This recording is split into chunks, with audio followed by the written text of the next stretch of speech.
Hello my dear friends, welcome back to our YouTube channel. This is your ADC Maths.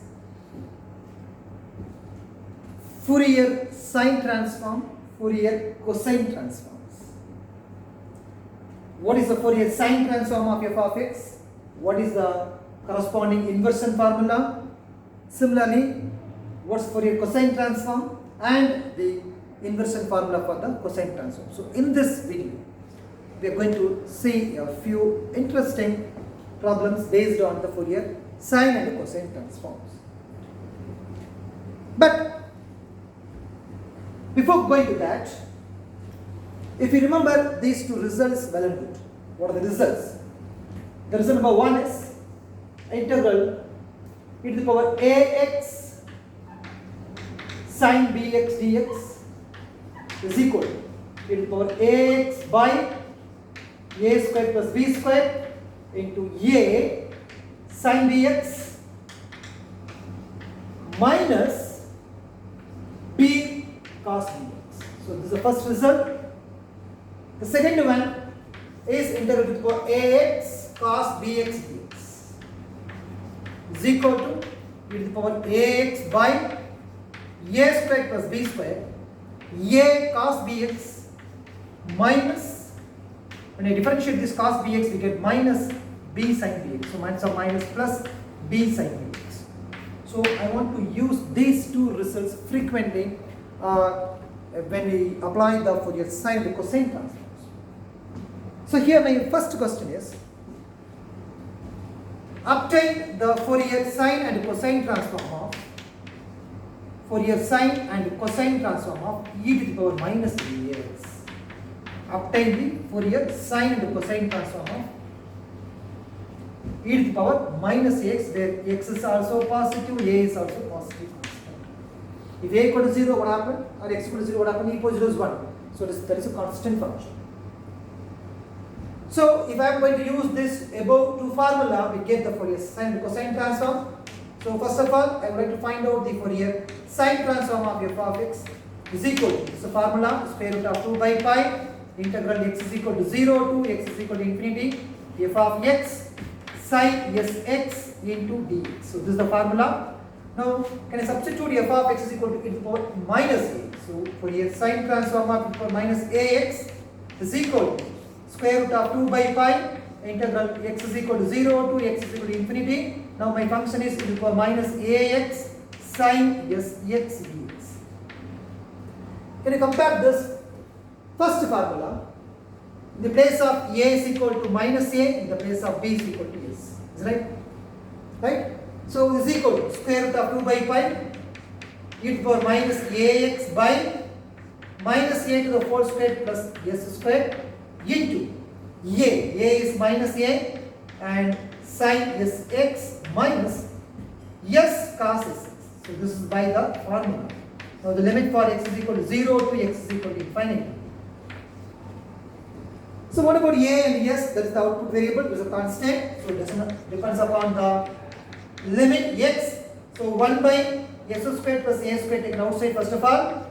And the remaining terms e to the power minus a. So substitute x is equal to infinity, we get e to the power minus infinity 0. By putting x equal to 0, we get e to the power minus 0 is 1. So by putting x equal to infinity, e to the power minus infinity. What's e to the power minus infinity?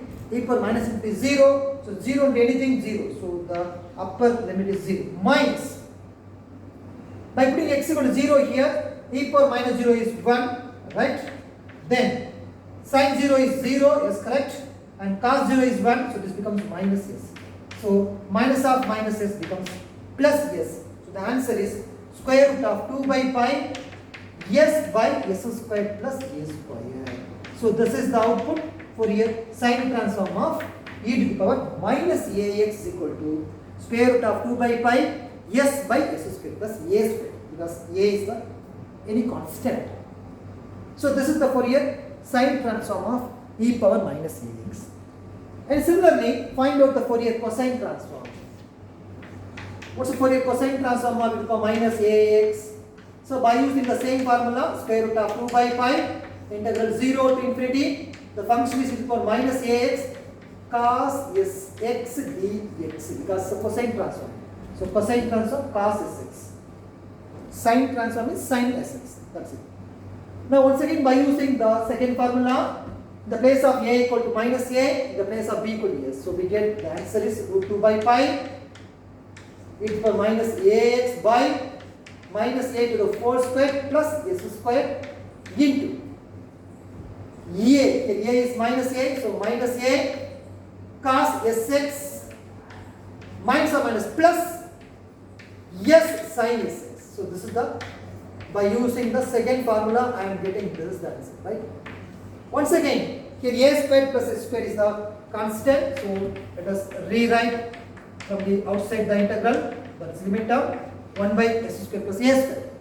Now substitute x equal to infinity, e power minus to 0, so upper limit is 0 minus, by putting x equal to 0, now e power minus 0 is 1 into cos 0 1, so minus a, what about sin 0? 0, so let us close the term.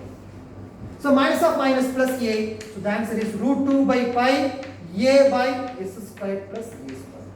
So this is the Fourier cosine transform for minus ax, so the output is fc of s. It's clear?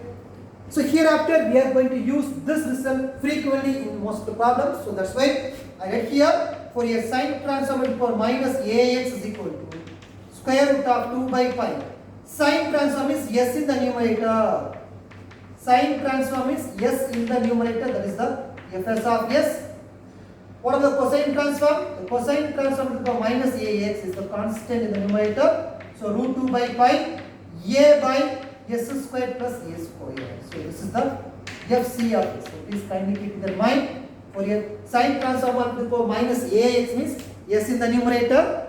For your cosine transform of e to the power minus x means a in the numerator. It's clear? These two formula is really used in getting these two results. So once we got this, then it is very easy for us to determine many of the problems comes under the e power minus ax model. Suppose my question is find the value of points for a sine transform to the power minus 2x. What's the Fourier cosine transform to the power minus 5x? Suppose the question is like this, what we can do? Very simple. Here a is 2, here a is 5. Sine transform is root 2 by pi, s in the numerator divided by s square plus a square. What's a square here? 2 square. So the answer is, this is the answer, root 2 by pi, s by s square plus 4. So this is the Fourier sine transform of e power minus 2x. So cosine transform, what's the mean that? Cosine means the constant in the numerator. What's the constant here? 5. So root 2 by pi, 5 by s square plus 5 square. So the answer is square root of 2 by pi. So 25. So 5 by s square plus 25. So this is the Fourier cosine transform of e power minus 2x. It's clear. It's a very simple concept. Once we know this general result, we can do this by replacing the corresponding constant a. This is the first question. Suppose my question number 2 is find the Fourier sine and cosine transform of 5 e to the power minus 2x plus 2 e to the power minus 5x. Yeah. So if you remember, the property is called linear property.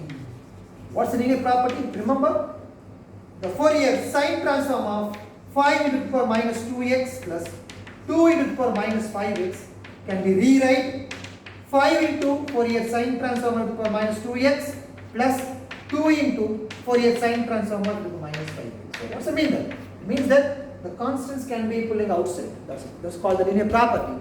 Already you may know the differentiation. What's d by dx of a into f of x plus b into g of x? A comes outside. So a into f dash of x plus b into g dash of x. The same idea. Now, what is the Fourier sine transform of e power minus 2x sine transform? So s in the numerator, s square plus what's the a here? 2 square. Right? I think so root 2 by pi. Yes, correct. 2 into square root of 2 by pi sine transform. So s by s square plus 5 square. So this is the answer. Very simple concept. Similarly, what's the Fourier cosine transform of 5 to the power minus 2x plus 2 to the power minus 5x by using the linear property? It is 5 times Fourier cosine transform to the power minus 2x plus 2 times Fourier cosine transform to minus 5x. So let us use the result transform means constant in the numerator, here the 2 is a constant, here 5 is a constant. So 5 into square root of 2 by pi, 2 by s square plus 2 square plus 2 into this constant, 2 into square root of 2 by pi. In the second term, the constant is 5. So under the cosine transform, constant in the numerator, that is 5 by s square plus 5 square. So this is a very simplest technique to determine the Fourier sine and cosine transform. So please kindly remind and always keep in mind the values of e to the power ax under sine function is square root of 2 by pi. Sine means s in the numerator, cosine means a, the constant in the numerator. The denominator is same, s square plus a square, e power minus ax. The input is e power minus ax, root 2 by pi, denominator s square plus a square is fixed. Under sine transform means s in the numerator, under cosine transform means a in the numerator. That's it. This is a simple concept. Let us see some more very interesting problems with the help of the Fourier sine transform, inversion formula, as well as the partials identity. Yes, we have the partials identity under the Fourier sine and cosine transform as well. So let us go and check it out. Some more videos under the Fourier sine and cosine transforms, please.